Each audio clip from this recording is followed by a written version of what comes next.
আমি কিছু দিন ধরে আসা লাগবে না, মোটরসাইকেল নিয়ে তুমি হবে না। আমার নাম স্যার, আমি যদি এখানে আমার করছি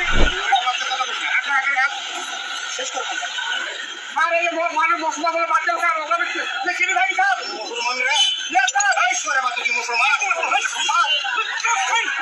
স্যার আমি কি করবো, আমি ঢাকা খান যাই আমি ঢাকা নামাজ চাইছিলাম আমি আর কিছু বলতে স্যার।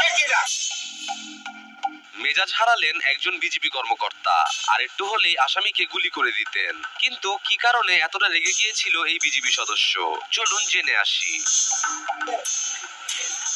আমি কিছু দিন ধরে আসা লাগবে না, মোটরসাইকেল নিয়ে তুমি হবে না। আমার নাম স্যার, আমি যদি এখানে আমার করছি শেষ করবো। আর এই মানুষ মশলা বলে বাদ দেওয়া স্যার, ওখানে দেখি ভাই স্যার মুসলমান রে স্যার আমি কি মুসলমান স্যার আমি কি করবো, আমি ঢাকা খান যাই আমি ঢাকা নামাজ চাইছিলাম আমি আর কিছু বলতে স্যার।